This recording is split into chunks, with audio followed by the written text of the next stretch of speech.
Programa de História Oral e Visual do Poder Judiciário, entrevista número 46.1, realizada em 13 de julho de 2005 nas dependências do Museu da Justiça. Entrevistado Enéas Marzano, desembargador. Excelência, de alguma forma sua família o influenciou na escolha da carreira do direito? Absolutamente. Olha, se eu escrever um dia um livro autobiográfico, ele vai se chamar Tudo que eu fui sem querer. Porque, olha, eu nunca pretendi fazer concurso para juiz. Apenas eu me formei, eu enrolei meu diploma, ficou no armário da minha mulher muitos meses, anos. Mas os amigos e parentes diziam, mas você não vai advogar? À época eu era tradutor. Eu tinha sido convidado uma vez para traduzir obras literárias para uma editora, e aquilo pegou e eu comecei a ganhar dinheiro, me casei, tendo como renda apenas a de tradutor, e traduzi 52 volumes durante a minha vida. E fui 23 anos tradutor do Vida Digest. Então estava ganhando dinheiro, nunca tive a missão de muita renda. E aquilo até que me convenceu e eu fui advogar em Nova Friburgo. Tem um amigo meu, Marinho Pinto, que tem umas músicas muito lindas, que era fluminense, e música popular.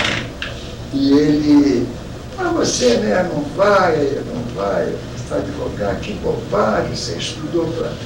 E então eu fui advogar em Friburgo. E o juiz de lá, Oscar Goulart Monteiro, um espírito santense que fazia a magistratura no Istambul, encantou-se comigo e começou me convidando para ser promotor substituto. Promotor substituto é um cidadão que, se o governador nomeava e demitia, a chamada demissão ad minutum, à vontade do governador, a hora que ele quer.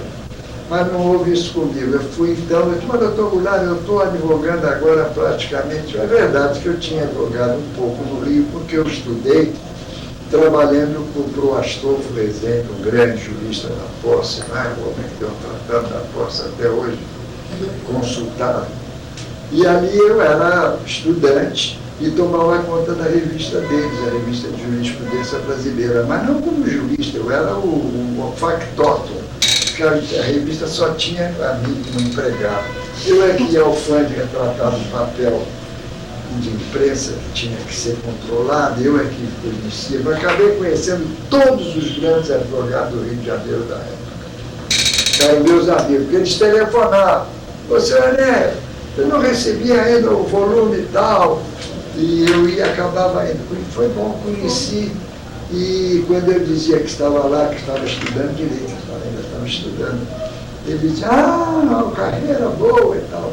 Grandes advogados. E aí eu fiquei lá. Quando o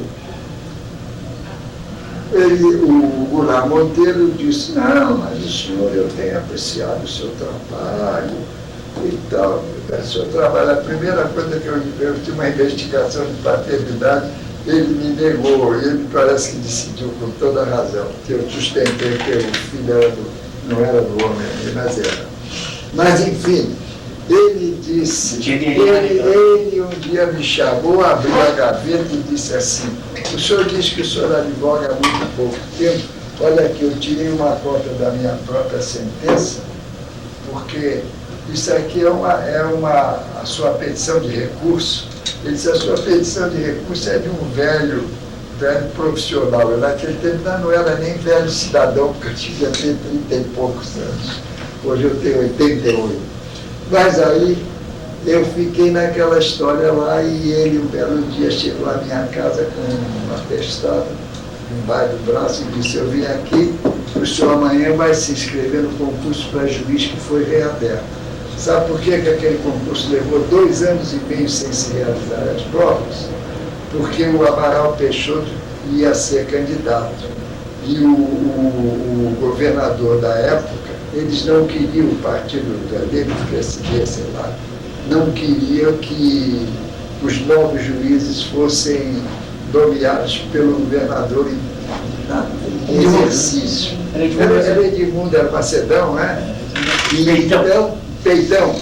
E então eu entrei E aí acabei passando em segundo lugar no concurso. Fizeram uma grande molecagem comigo, por isso eu fui parar em São João da Barra. A minha lista estava, quem me contou isso foi quem era o chefe do lá, você não era do meu concurso, você foi depois. O Gabinete Civil, ele me chamou para explicar. E ele disse, mas os senhores não me chamaram para ir, que eu escolhia pela ordem, né? Sobrou para mim a comarca que ninguém quis, São João da Barra. Aí ele disse, o senhor estava seu papel aqui com os nomes, encostou-se o Dante Laginesta, prefeito de Friburgo, onde eu estava vivendo lá.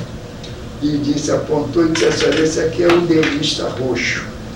E o UDNista roxo eu votava realmente com o UDN, mas eu não tinha partido, não era registrado ainda. E acabaram, fizeram uma malandragem e não me convocaram. Quando eu fui lá, ele disse, aconteceu isso, manobraram aí, o senhor não recebeu? Não, senhor. Por isso fiquei para São João da Barra. Depois ele foi me substituir, se ilustrou muito lá com o meu trabalho. Escuta, eu sou conversador, vamos pegar. Por que o senhor começou a advogar por Friburgo? Por Friburgo, só não, ao contrário. Quando eu estava aqui, ia me casar, porque eu já estava noivo, mas nós combinamos, eu só me casaria depois de formado. Eu hoje estou casado há 62 anos. Aí apareceu o Bisotto, que era uma família importante de Friburgo, que tinha se casado em segunda núpcias com uma pessoa ligada a mim, ficou meu amigo e começou, vai advogar em Friburgo, aquilo lá é bom, eu ajudo você, não sei o quê, mas eu fui morar em Friburgo, mas não fui advogar. Ele conformou-se e eu fiquei sendo tradutor lá. Até mais depois que advoguei, fui advogado da Associação Comercial. Foi o meu último trabalho lá. Mas a essa altura o Goulart Monteiro foi e me intimou. Quem me recebeu foi ele, disse, o senhor vai procurar o doutor Aguinaldo, que matou o Pisa.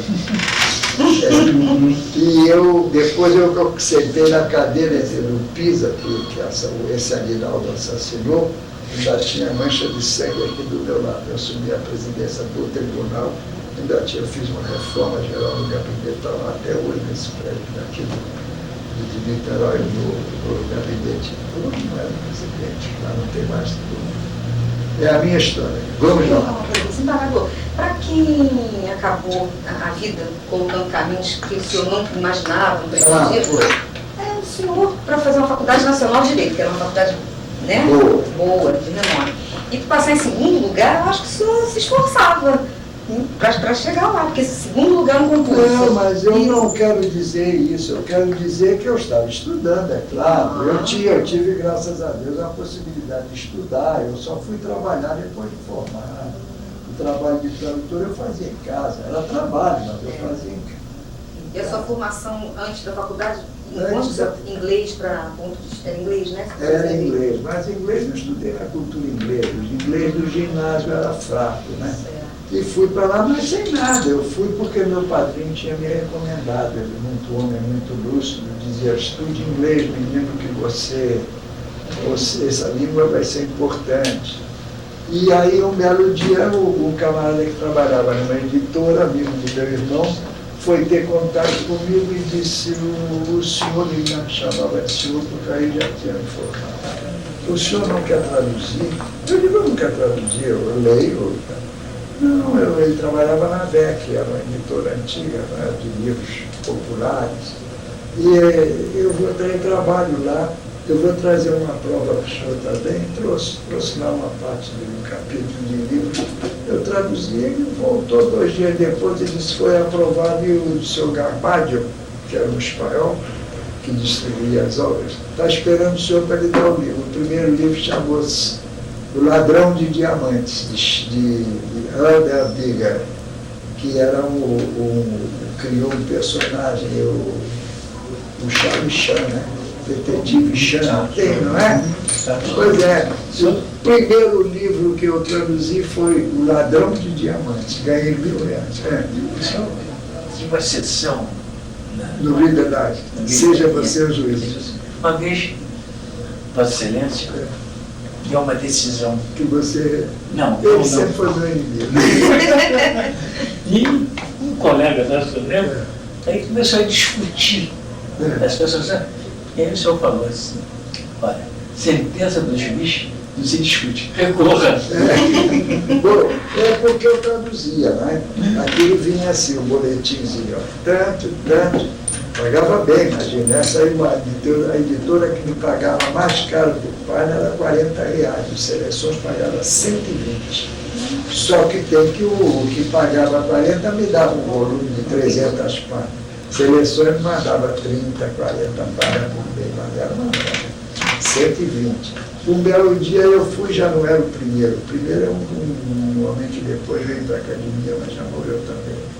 O outro era o Tito Leite, um jornalista.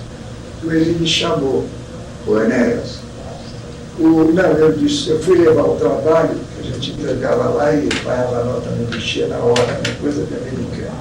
Aí passei no gabinete dele, Tito, tem uma coisa engraçada. Eu estou nesse último trabalho, entre os trabalhos que você mandou, veio o Will Be the Judge, que é em inglês, quer dizer, você será o juiz. E você quer saber de uma novidade? Eu já era juiz. Olha, pela lei brasileira, nem toda, quase tudo caso de responsabilidade civil. Quase alguma coisa aqui na lei brasileira não seria assim, não. Havia uma diferençazinha.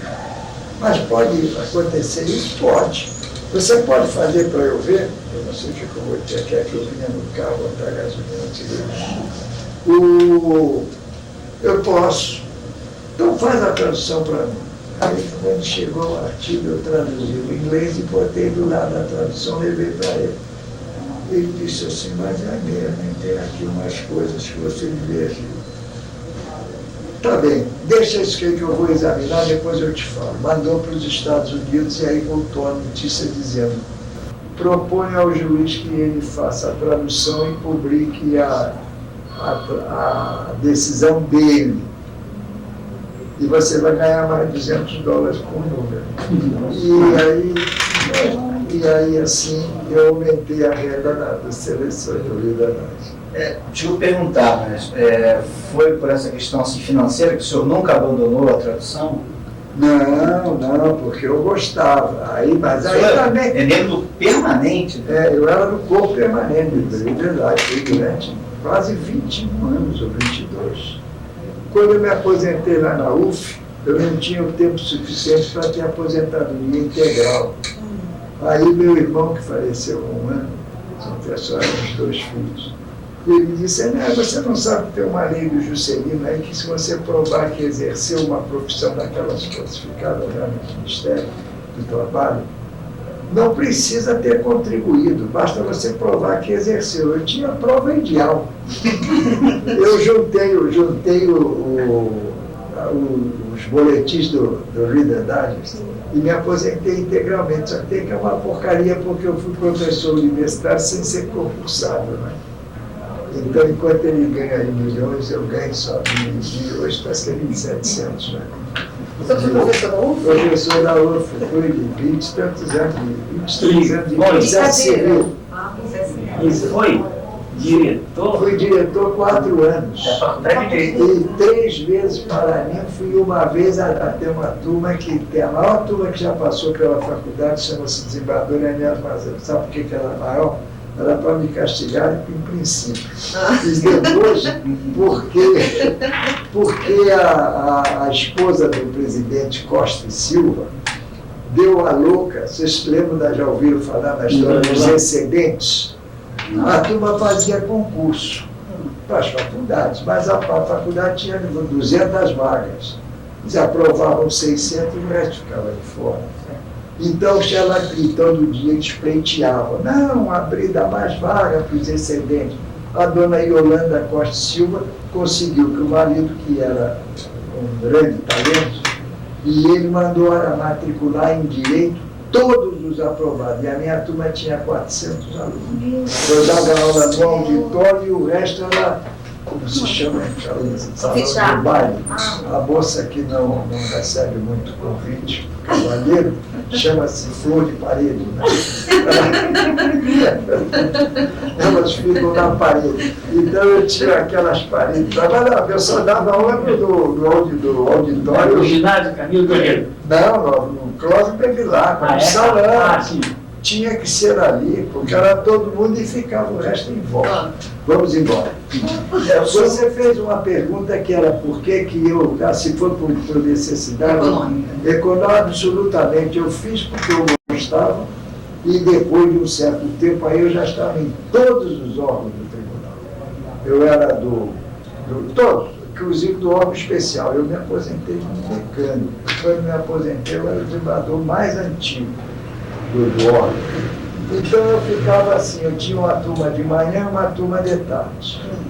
De manhã eu dava aula porque eu estava em casa ainda antes de vir para o tribunal. De tarde estava em órgão especial funcionando. 7 horas, 7h30, o tribunal ainda estava usando a pauta. Eu chamava a secretária, a senhora telefona para a faculdade, por favor. Diga aos alunos que eu vou, mas o tribunal ainda, o órgão especial ainda está reunido. Fiz isso 10 ou 12 vezes, no fim me acanhava. Eu chegava lá, os homens estavam encostados assim. Eles ficavam. Eles estavam assim, encostados na parede, de dia ele tinha a trabalhar. As moças estavam tagarelando, rindo. Tudo papai e mamãe educava, mantinha os cursos e tudo isso. Eu fiquei envergonhado com aquilo. Peguei que isso aí, o Debelian, não faça isso, vem aí a unificação, por isso minha aposentadoria só de 6 porque se eu tivesse me aposentado depois, os não concursados foram equiparados aos concursados. Quando veio a tabela única, né, o servidor tem um nome, esse fenômeno aí. Eu estaria com aposentado. E quanto era, de certo, um aposentado de catedrático?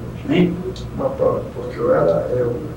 E tem mais, sou catedrático de Direito Processual Civil, chama-se titular, graças a esse meu inimigo. Não é, Luciano?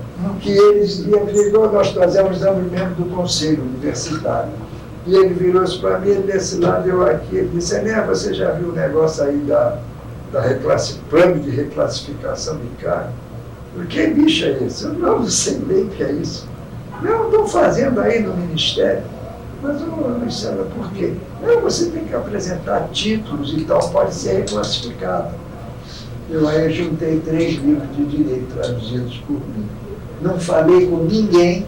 Um belo dia sou chamado na UF e diz, o senhor é titular, pode dar aula no processo civil em todo o Brasil. Fui classificado por titular sem concurso. Porque juntei 3 horas de livro. Traduziram, uma delas traduziram. Não, todas 3. Todas 3. Uma de direito do trabalho, uma de direito constitucional e uma de filosofia do direito da formação. E que ano você se aposentou? Estou aposentado há 18 anos. Na UF foi há uns 20 e poucos anos. 88 anos. Se você for esses itens todos intercalados com esse meu papo, nós vamos sair mais ou menos 11 horas da noite. O senhor mencionou ainda há pouco o período que o senhor foi presidente no antigo Tribunal de Justiça do Estado do Rio. O senhor foi corregedor, vice-presidente de curto período de tempo. Não, porque lá era o prazo de 1 ano. Eu fui 1 ano corregedor, fui 1 ano vice, fui 1 ano aqui, o prazo é de 2 anos. Mas aqui eu não cheguei a presidente porque eles entenderam que eu já era presidente. Fizeram a terminação uma vez, eu disse, não, isso é bobagem. Eu já fui presidente, é um novo Estado, mas eu já fui. Esse acontecimento foi entre 69, 70 e 71. Justamente um dos períodos mais duros da nossa história. Foi, olha, as pessoas iam à minha casa pedir para que o marido tinha sido exonerado. Minha senhora, isso é ato institucional. Infelizmente, eu estou vivendo essa quadra horrível da carreira. Nós não podíamos fazer nada. A pedida era ditatorial. De alguma forma o judiciário foi afetado nesse período? Eu? Não, o judiciário, né? Não, o judiciário. Não, o judiciário, que eu entendo que foi, que é coisa mais terrível do que você tirar a função do juiz, eles tiraram parcialmente. Mas os dramas de família recebia na minha casa mulher chorando. Mas meu marido nunca fez nada. Era mal visto o chefe, qualquer coisa lá, meu amigo dos ministros, e fazia uma denúncia. Eles eram exonerados e a gente não podia fazer nada. Era matéria, leia o ato institucional, foram vários. Mas leia, eles diziam do judiciário, desses atos não haverá recurso para o judiciário. Demonstratividade. Bom, Mas eu não tive problema lá nenhum nesse período, só vim ter na fusão. Justamente essa pergunta que eu lhe faria agora. Tendo feito parte da comissão encarregada de redigir o projeto de Código de Organização Judiciária, como recebeu a notícia da sua disponibilidade? Disponibilidade eu adquiri um choque emocional vitimil. Cheguei a ficar todo branco. Hoje eu recuperei, não sei porquê. Quase não tem marca. Ao contrário, em várias partes do meu corpo está ressurgindo a pigmentação. Bom, eu fiquei chocadíssimo. Eu tinha feito parte da comissão que redigiu a Lei de Organização Judiciária do novo Estado. Não tinha falta nenhuma na minha vida funcional. E vocês sabem que a colocação de um juiz em disponibilidade naquele momento significava coisas terríveis. É incompetente. Se não é, é malandro, não produz. Se não é, é homossexual, não convém. Se não é, já tem crime, já respondeu a coisas feias. Não, a minha vida é pessoa humana, é absolutamente limpa. A única mácula é essa disponibilidade. Mas é esse fato que me fez eu atrasar, já você ouviu lá. Eu tenho um documento assinado por João Batista Figueiredo, uma abreviatura. Ele era chefe do SNI à época.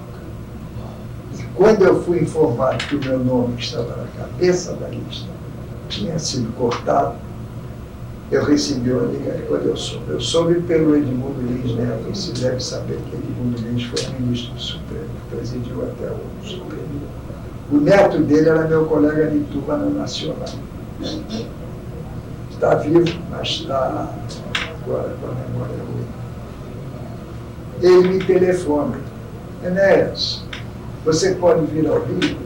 Eu digo: não, estou em casa, estou livre, mas o que há? Preciso muito falar com você. Eu digo: então é do seu interesse. Desconfiei logo. Eu digo: faltavam 5 dias para a posse, vou fazer. Eu disse: eu vou, como é que faz? Você vem aqui ao Real, um restaurante que existia aqui na Praça 15. Fui lá e cheguei lá e ele disse: o seu nome foi ontem cortado da lista. A lista já estava feita. Quem me disse foi aquele advogado, que era um padre de Faria Lima, que me conhecia. Eles cortaram o seu nome. Está muito bem.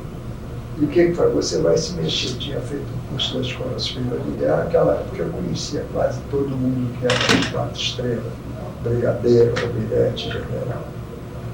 E o chefe do ENFA na época era meu amigo de universidade, de fazer farra de rapaz, está vivo até hoje. Eu disse: o que você vai fazer? Você não é amigo desses livros aí, que conheceu na escola? Sou, mas eu tenho um melhor, que é o chefe do ENFA hoje, que é o Antônio Jorge Corrêa.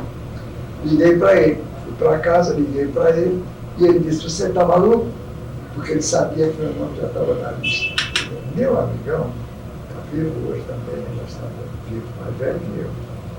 Ele disse: vem aqui depressa, porque o chefe do ENFA estava em Brasília, né? Tinha lá aquele palacete que ele usava de ministro, né? Eu já dormi numa, como é que eles chamam aquilo? Russo? Na Dasha. Na Dasha, né? Já dormi numa Dasha. Cheguei lá e ele disse: mas o que foi isso? Eu digo: olha, negócio do Oclando. O Oclando era um cidadão que era meu companheiro, casado com Dona Léa, irmã da Diva, minha mulher. Era meu amigo, exageradamente amigo, só frequentava o tribunal, todo mundo falava em Mazano, ele disse: esse é o maior, é o maior, é o maior. Mas ele tinha me pedido que conseguisse instalar um órgão do BNH em Niterói, chama-se Inocop. Você já ouviu falar disso? É um órgão que facilitava para trabalhadores a aquisição de imóveis. E eu disse: eu vou. Ele mesmo disse: você fala com o Antônio Jorge, Todo-Poderoso? Falei com o Antônio Jorge e ele disse: mas como é isso, René? Você é magistrado? Eu disse: não, é para mim. É para o meu concunhado, você já ouviu falar nele, o irmão do Antônio Jorge conhecia até ele. Eu vou arranjar isso, Enéas, mas você tem que assumir a responsabilidade. Eu disse, bom, mas eu sou magistrado. Ele disse, não, mas você de qualquer maneira vai ficar vigiando. Quando eu conversei com o Oclando, que já tinha combinado com um amigo meu também, que veio, que os avós vieram juntos da Itália, Marrocos, ele disse, não, Enéas, você vai ser o diretor do órgão do seu, uma espécie de conselho. Não tem salário,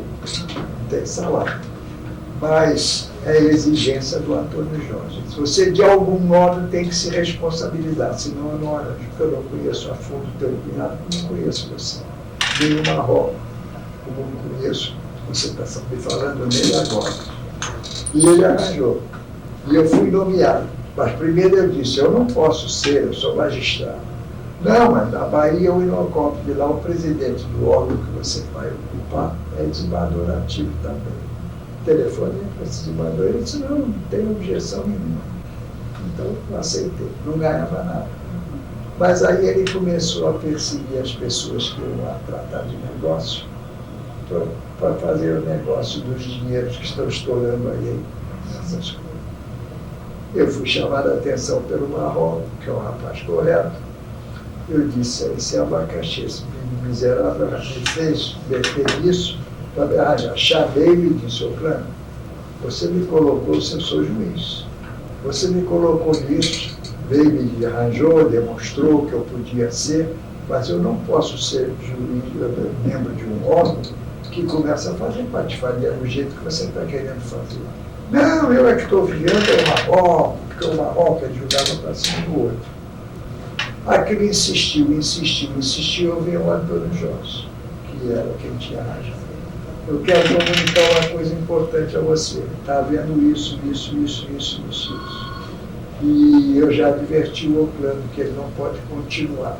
Agora você vê, a situação é assim, a mulher dele é a irmã da minha mulher. É um assunto delicado para mim. Ele disse, mas aí você tem que esquecer a delicadeza. Olha, aí eu nunca esqueci essas palavras. Aqui no Exército, nós temos que fazer uma coisa grave, uma cirurgia, fazemos com todas as cautelas. Mas se a situação é gravíssima, iminente, nós estamos, por exemplo, em campanha, a gente faz a sangue frio. Você vai botar esse moleque de lá para fora a sangue frio, não queira saber se ele é cunhado, não sei o quê. Eu fiz uma última advertência a ele, ele continuou e eu o demiti. Ele mandou carta para todos os órgãos de segurança dizendo que eu era um juiz penal, mancomunado com os bicheiros da Baixada, porque eu tinha sido juiz no Nova Iguaçu, e que tinha chamado outra atrapalhada em Volta Redonda, que eu tinha sido mentor daquela negociação. Eu nem sei onde era o terreno. Resultado, eu fui incluído na lista negra do SNI. Quando eles fizeram esse documento, eu vou mandar para vocês. Esqueci. Falei para vocês. Vou mandar e vocês vão ver. O João Batista de Figueiredo mandou aquele coronel, na época ele era coronel Claudino, João Claudino, que era coronel que andou acusado de envolvimento no crime de um jornalista. Milton Cruz foi absolvido, não tinha nada disso. Ele me recebeu com toda a seriedade, apesar de ter recomendado pelo chefe do ENFA. E telefonou, ô Cruz, você vai receber um amigo meu que tem um problema para te expor. Eu expus o problema e ele me tratou como um SNI. Está vendo esse caboclo que está com costa quente do Correia, deixa eu ver o que ele quer. Quando ele se despediu de mim, disse, o senhor fique tranquilo porque o seu caso vai ser examinado a fundo. Vou mandar vir todo o seu dossiê de Niterói, porque o seu caso foi processado em Niterói. E depois eu lhe dou o resultado. Amanhã o senhor vai ter o resultado. No dia seguinte, eu dormi na Dacha, no dia seguinte, fui para lá, no carro do chefe do ENFA, e ele aí já pôs a mão no meu ombro e disse, o senhor não me disse que esperasse com tranquilidade.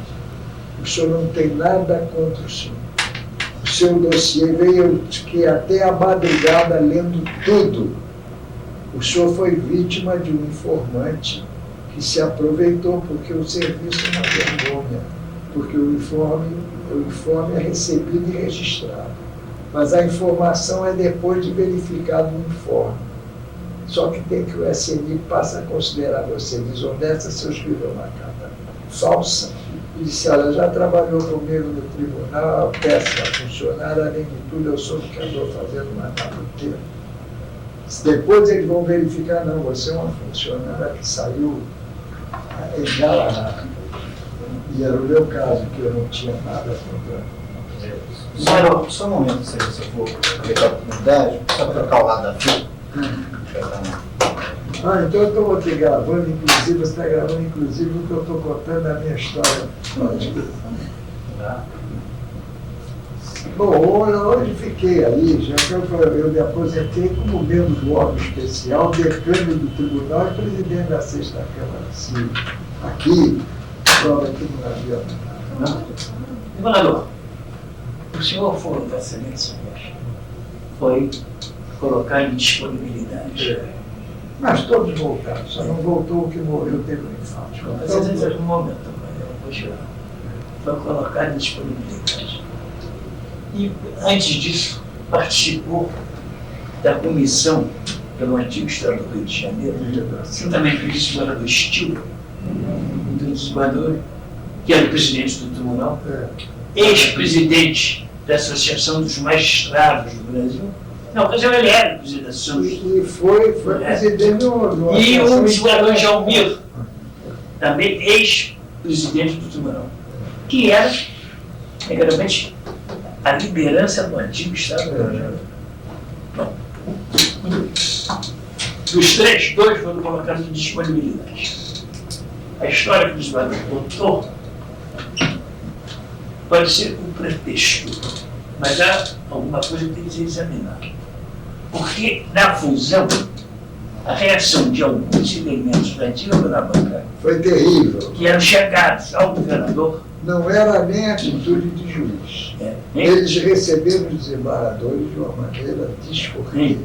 Então, agora eu pergunto, numa época em que, para nomear um contínuo, o SNI era ouvido, como é que Vossa Excelência explica que 3 ou 4 meses depois não foi nomeado pelo governador, não? Foi nomeado pelo presidente da República, diretor da Faculdade de Direito. Aí, em seguida, isso é que me lavou a testada de vez, porque eu tinha caído em disponibilidade. Então, será que foi? Na fusão. Será que foi essa informação? Ou uma pressão desse grupo? E uma lista sexta. E eu entrei na lista sexta, porque quem trabalhou muito para mim foi o Bezerra de Menezes, que ontem fui lá ver, ele doou, a família doou a biblioteca dele para a UF. Eu fui lá à cerimônia e o eu estou na idade, eu perco o fio agora, se eu falar isso. Eu sei que, sim, na lista sexta. E o outro foi o Néder, ministro do Supremo Tribunal, que eu tinha votado no Néder para ser desembargador. Ele era juiz em Petrópolis. Entrou para o nosso tribunal, como inclusive o meu voto. Meu amigão. Depois chegou a ministro do Supremo. Foi federal de recurso, depois foi a ministro do Supremo. Ele de lá telefonava para todo mundo para dizer, não, da lista sexta, o Marzano é o indicado. E eu fui nomeado pelo tempo máximo, porque o ministro pode nomear por 2 anos ou por 4. Eu fui nomeado por 4 anos. E já depois de ser um magistrado posto em disponibilidade, quer dizer, isso lavou a minha testada. Quem fez o Faria Lima foi o ministro, foi o presidente, o Geisel, né? O Geisel, que Excelência escolheu, me nomeou 4 anos diretor da faculdade, embora sabendo que o Faria Lima, 3 meses antes, assumiu o governo por ele, indicado por ele, e tinha me considerado disponível. Se o desembargador Marzano tivesse admitido o corrupto pelo SNI, pela informação leviana do cunhado, jamais ele poderia ser nomeado diretor da faculdade pelo presidente da República. Então, isso é uma grande... Agora, o que vocês não sabem é o que esse cidadão fez. A minha posse foi a posse mais concorrida que já houve na faculdade da UF. não era verdade? Estava superlotada, tinha gente pela escadaria. Você conhece o prédio? Conheço. Pois é, tem a escadaria que é para andar no salão, o público enchia a escadaria e o salão embaixo. O cidadão pede a palavra. Eu fui indicado pela Associação dos Magistrados Fluminenses. Ele foi e faz um discurso, e o discurso ele começa com como é que se chama aquilo na literatura? Aquilo não é uma paródia, né? Não é uma paródia, bem. Ele começa dizendo assim, um potentado oriental tinha, não sei o que tem, e a mania dele era de vez em quando pegar as moedas de ouro e jogar pela janela. Mas esticou mais a fala, o nome. Tem um nome literário que não me ocorre. Ele disse, mas esse governador lembra esse homem porque jogou uma das moedas de ouro da magistratura do Estado pela janela. Não é isso? Eu tenho. Isso gerou uma coisa engraçada. Ainda existia esse tal de Inocó, e um belo dia eles me anunciam que tem uma festa lá e que querem me homenagear. Já não estava lá. Eu tinha passado, fiz um coronel lá desconhecido da Declaração da Terra, e ele passou a ocupar lá o meu lugar. E eles fizeram a festa. Eu devia ter trazido a medalhinha. E então eles me ofereceram uma medalha de ouro com o meu nome, cunhada feita assim, com aqueles estrias, aquele lenhozinho do lado, e dizia, então, disse, essa é a medalha de ouro que o governador Faria Lima jogou pela janela. O Inocop recuperou-a e está oferecendo a Vossa Excelência. Diga. Não, ele não contou essa história, Néder, nem seu. E nós tínhamos perdido a eleição por 2 ou 3 votos. Mas o grupo vencedor, o reitor vencedor, não queria nada com a turma que o elegeu. Então nós fizemos uma aliança com o grupo que perdeu. E eu fui o coordenador dessa aliança. Então, uma dos itens, assim, nomear o desembargador Enéas, diretor da faculdade de Direito. Sabia disso? Um dos itens da negociação, né? Era esse um ponto. Você que ligou para mim? Foi. Que era o diretor. Eu atrasei, eu estava desesperado, porque o velho faz muita bobagem. A minha escrivaninha no escritório em cada enorme. Aqui eu tinha posto esse documento, vocês não deram. Eu tenho várias cópias. Cada filho meu tem uma. Se eu morrer um dia e alguém aqui duvidar do documento, meus filhos. Quem nomeava os diretores da faculdade era o reitor. Não era o presidente da República, mas ele levava. Não levava, era normal. Então ficou estabelecido o reitor, o diretor geral. Ele apoiava? Hein? Ele apoiava a sua sugestão? O presidente, mas um corrupto, ele não ia nomear. Mesmo não leva tarefa. É isso. Não falei, não, ele concordou e ele foi nomeado. Então vocês vão ver nesse documento, quem redigiu não deve ter sido João Batista Figueiredo, mas ele é acima, ele era o chefe do CCI na época. E ele diz, o órgão foi ludibriado, não sei o quê, por um informante. Informante era qualquer brasileiro ou estrangeiro que tivesse a coragem de ir lá e dizer uma mentira qualquer e era qualificado como. E eu não acredito nessa coisa. Foi por um informante supostamente idôneo. Supostamente. E eu não acredito. Porque ele ia dizer, ao contrário, os registros deste órgão são favoráveis ao governador. Isso dirigido ao Faria Lima.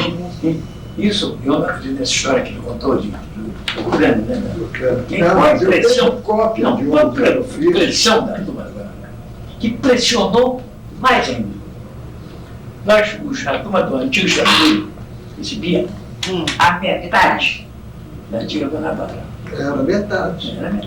Então, eu reuni a turma de Caxias Falei, não, para, não adianta nada, vou dobrar isso, né? Vou calar a boca, não se discute. Aí vi, houve a fusão, foi no dia 15. 15 de março. Então nós teríamos um vencimento em Abril. 30, né? Aí eu vim aqui no tribunal, eu era presidente do Tribunal do Júri de lá, Desculpa, 5 anos. eu vim aqui discutir, quer dizer, conversar sobre o problema de alimentação de jurado, no cargo do tribunal, etc. Então eu vim aqui. Fui recebido por um oficial, um alto funcionário. E aí virou para mim, muito bem, doutor. Dobraram o vencimento, né? Nós vimos o contra-cheque. Né? Foi bem. 3 dias depois, pressão da Câmara lá, rasgaram os contra-cheques, nós podemos receber a metade. E eu? E os disponíveis? O Faria Lima realmente é um analfabeto jurídico. A lei dizia que o tribunal será composto pelos tribunais efetivos de ambos os estados. Parágrafo. Dado o número, não sei o que, o governador poderá optar pela redução, ficando os demais desembargadores em disponibilidade. Os demais desembargadores de que órgão? Daquele a que a lei estava, nós estamos lendo. E ele entendeu que não, que só eram do Estado os que ele tinha escolhido para incluir os órgãos. Então não me pagou o dobro. Eu fui receber 2 anos e meio depois. Nós tínhamos no Supremo e ganhamos tudo. Peguei, como eu viajei muito, e gosto de viajar. Eu recebi aquela bolada e passei 4 vezes na Europa. Corri 14 países. Eu, meu irmão, minha mulher e minha filha. Não foi nada de Ucrânia, não. O Ucrânia foi pretexto, talvez. Não, mas ele diz o Luiz César diz no Telex, ali no documento. O quê? Que o órgão me considerou inidôneo, quer dizer, não, eles não diziam, não nomei, desculpa. Não convém a este órgão. No final eu recebi vários. Como presidente do tribunal, eu recebi vários. Desculpa, por isso. Livrei vários. Não, mas eu não ia ser nomeado diretor da Faculdade de Direito 3 meses depois? Não, mas aí é porque lá não submeteram nada. Mas você acha que o diretor da faculdade de Direito e o SNS não ia...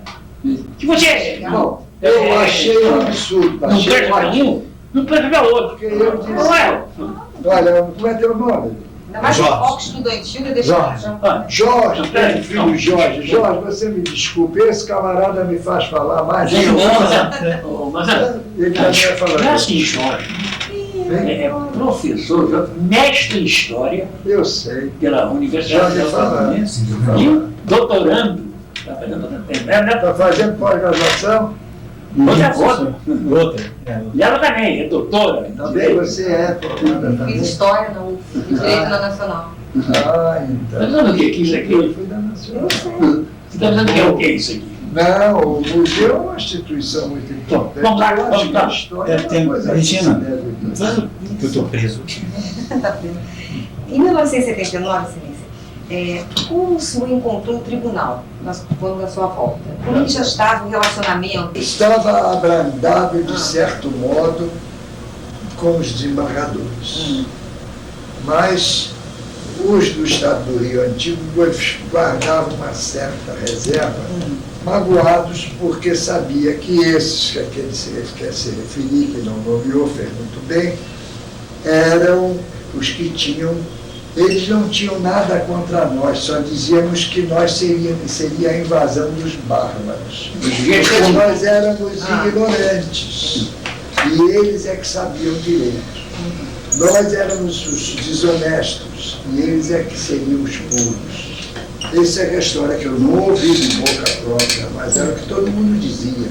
Quando eu cheguei, a coisa já tinha mais nada. Mas houve um desembargador que se dirigia à secretaria da sua Câmara e os funcionários tratavam mal. Eu me lembro um que morreu, que deu um baile, fez um escândalo dentro da secretaria.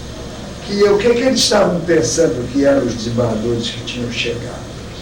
E que era dever deles, os senhores são funcionários, nem os senhores têm o direito de julgar. Ainda que haja entre desembargadores um desonesto, os senhores não podem chegar, se ele aparecer aqui e pedir o concurso de vocês para alguma coisa, vocês não podem deixar de prestar. Enquanto ele estiver no cargo, os senhores não são autoridades para desconsiderar ninguém. E é assim. E houve gente que estava chegar a brigar. Eram agressivos demais. Fizeram a primeira barbaridade. O funcionário mais graduado do tribunal, o Creso. Funcionário número 1.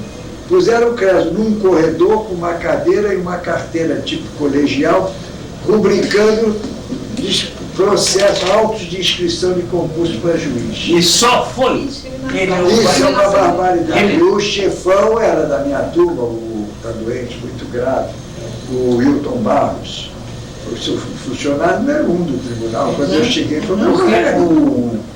Como passando aqui, o Creso, ele foi nomeado diretor do Tribunal da Corregedoria.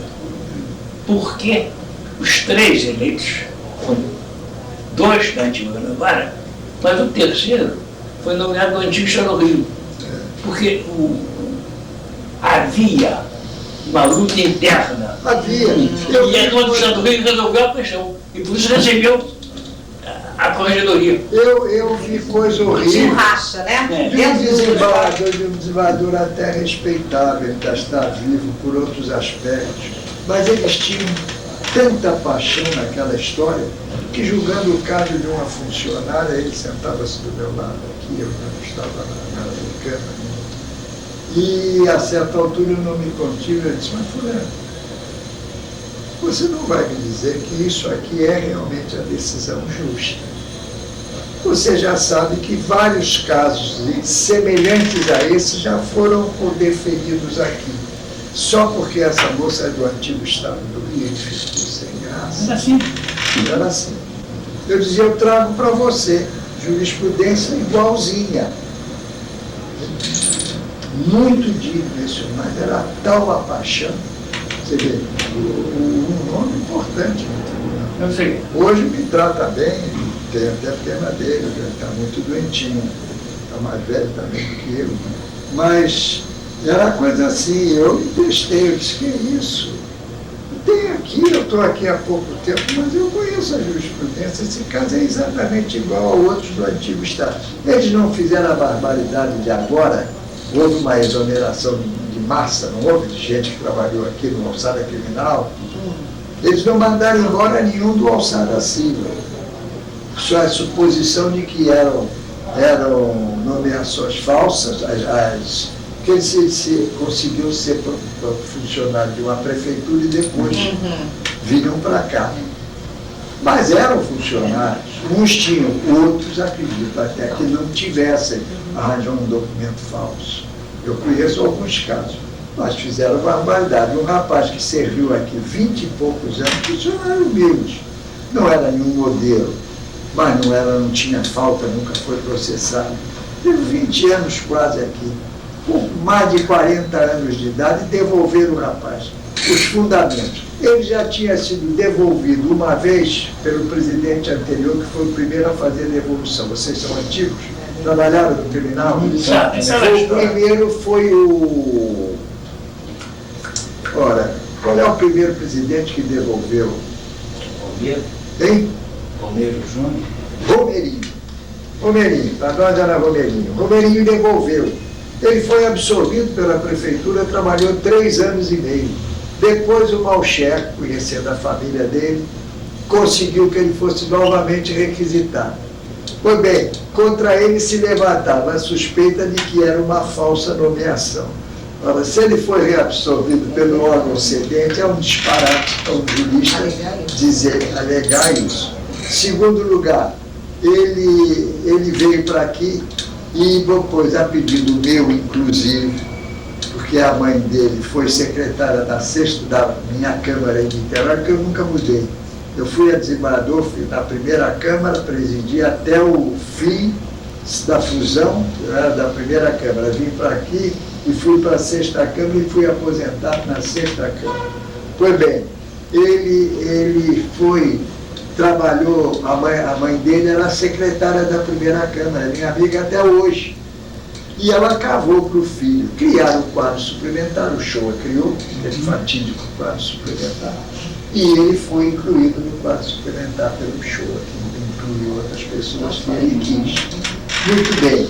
Anulado o ato, meteram na cabeça, não meteram na cabeça que ele é talentosíssimo, ele disse para mim, Marcelo, eu assinei aquilo que a comissão fez. O Banes exonerou o rapaz. Quer dizer, é um cedido, ele não é funcionário do tribunal, ele foi funcionário do tribunal com a inclusão do quadro suplementar. Mas não é o funcionário que se coloca no quadro suplementar. Foi o superior que fez, o magistrado, que o colocou lá. Se o tribunal veio anular aquele, ele vai ao status quo ante. Ele volta a ser um funcionário cedido ao tribunal e foi exonerado pelo Banes. Eu digo, Banes, quando esse recurso chegar ao Supremo, você vai passar um mexame. Porque vão dizer, mas quem é o Banes, que é tão conhecido, tão culto? Ele disse para mim, mas eu assinei o que é a comissão. Tanto que ele está propenso a ver se arranja um jeito de o rapaz voltar. Eu disse, é o que você fará de melhor, porque o seu nome não vai ser bem visto. Quem faz uma coisa dessa, isso é uma patetice. Exonerar um cidadão que não é seu funcionário. Essas são essas as histórias feias de coisa. Mas o Basileu, que você deve ter conhecido de nome, Basileu Garcia, eu encontrei na Câmara. Ele e o Chamum. O Chamum é meu amigo até hoje. O Basileu era tão meu amigo que eu na presidência. Porque o engraçado é que eu fui para a Câmara, mas eu era mais velho no desembargador do que eles, e assumi a presidência. Ele sentava-se no meu gabinete, várias vezes batia a mão assim na cadeira e sentava sempre desse lado. Mas nós fomos muito grosseiros com vocês e muito mal orientados. Para nós, vocês vinham, eram os venais, eram os ignorantes, e olha, vocês trouxeram gente que tem muitos aqui que são infelices, falando do brasileiro comigo. Por uma vez, esse acréscimo de falar dos colegas, não, mas de se penitenciar, tratamos muito mal vocês. Vieram excelentes colegas, você sabe disso, né? Que eles acabaram de conhecer. Aliás, excelente, o senhor sempre morou no Rio? Sempre morei, nasci no Rio, eu nasci na rua Aristides Lobo, perto do Estácio. Certo. Por isso que eu gosto de escola de samba. E por que razão o senhor fez o concurso para o Estado do Rio? Porque eu fui intimado pelo juiz. Tá. Ele chegou, falou, e levou um atestado tão bom, eu vou pegar e trago. Ele levou até, olha, ele apertou a campainha do meu apartamento modesto lá em Friburgo, eu fui morar, era 0 km, novinho. Quando eu abri a porta, doutor Goulart, aqui vem a honra, excelência, vim trazer uma intimação. Mas uma intimação trazida pelo juiz já é uma honra. Faz favor de subir. Ele subiu, botou na minha mesa a salinha modesta, eu naquele tempo não estava vivendo e tradutor, dava para eu viver, mas não era o vencimento de desembargador. Ele sentou-se na mesa, pousou o diário oficial, depois abriu, eu vi que tinha um papel dentro do diário. Ele abriu e disse assim, olha, o concurso foi aberto há quase 3 anos. Não se realizaram as provas. A explicação eu vim saber depois. Ele não disse, ele era um homem muito correto. Ele disse, olha, esses que estão inscritos, na primeira inscrição, eu conheço todos. O senhor pode passar. O doutor Goulart, o senhor vai com a volta bem à minha casa. Frio em Friburgo naquele tempo. Eu voltei, cheguei à casa dele às 8 horas da noite, ele me recebeu no gabinete. E disse, o senhor falou com o Aguinaldo? Falei, já se inscreveu, me inscrevi, mas doutor Goulart, olha lá, o senhor está pondo uma carga. Não, o senhor não tem, o senhor repasse as leis. Não me mandou ler a doutrina. Ele disse assim, repasse as leis, há muita lei recente, pode cair, o senhor até procure ter essas leis mais usadas, e o senhor procure ficar. E eu passei.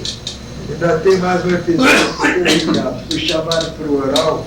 Não era o nome daquele advogado daquela zona de Macaé, era muito famoso. Ele era um grande advogado aqui no estado. Ele era examinador de constitucional. Vocês têm horário? Não, está tentando lembrar o nome do advogado.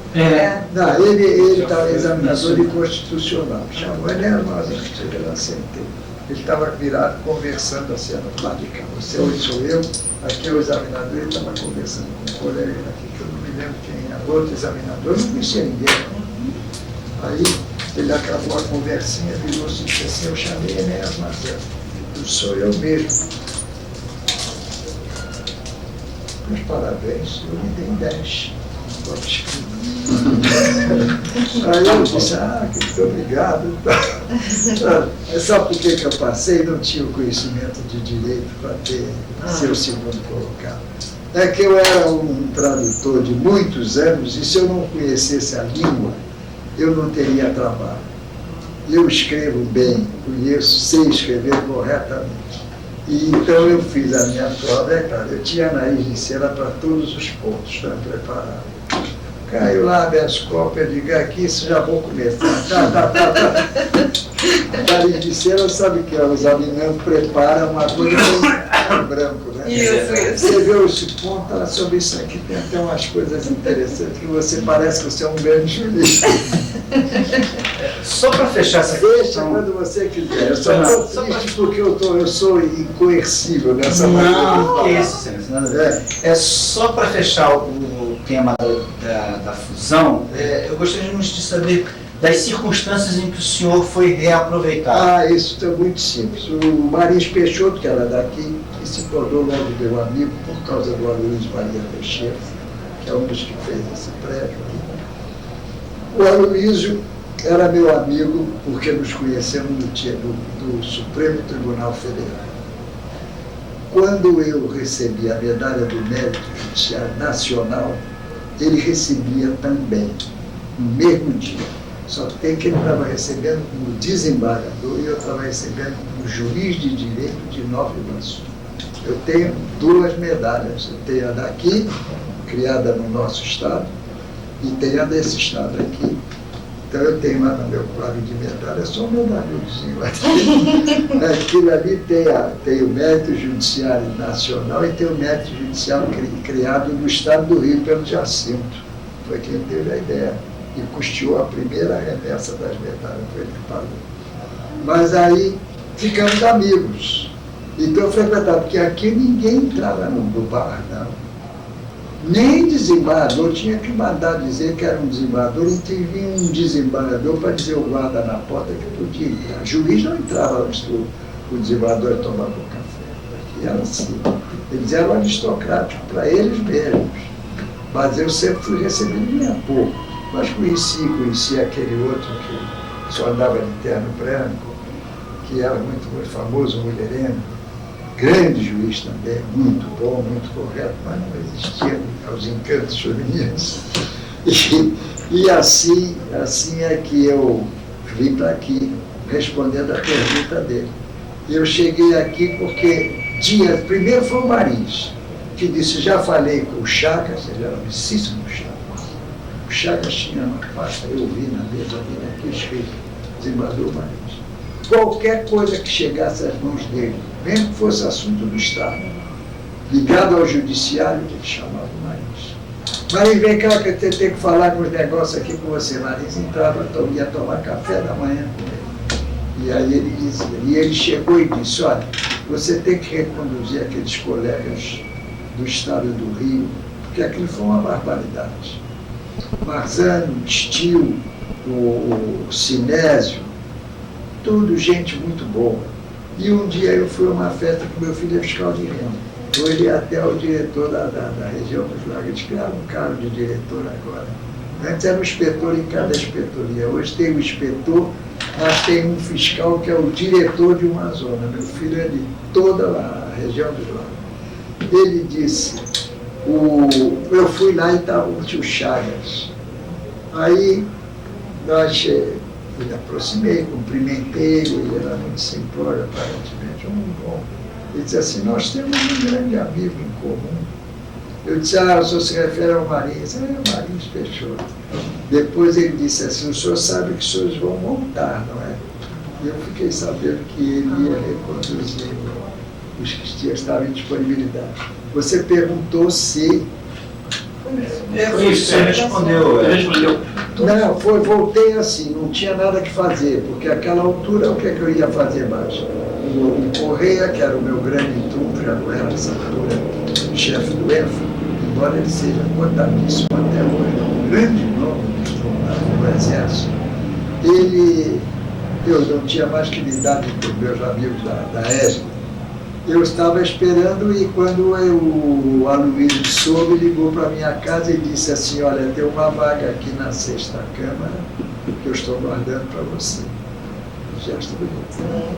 E eu cheguei e fui para lá, de modo que eu não tive nada, coisas correram assim, muito na frente. Sobre isso aí, todos voltaram?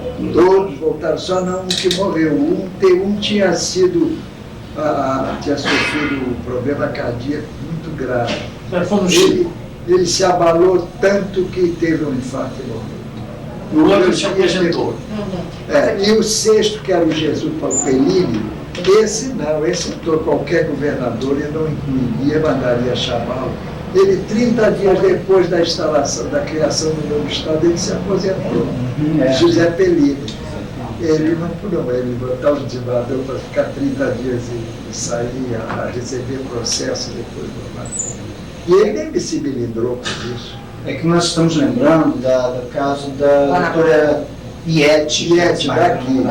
Essa não veio, mas dizem que ela não quis, outros dizem que não quiseram. Eu não sei como até eu, e quando o nosso tribunal não chegou a ter mulheres.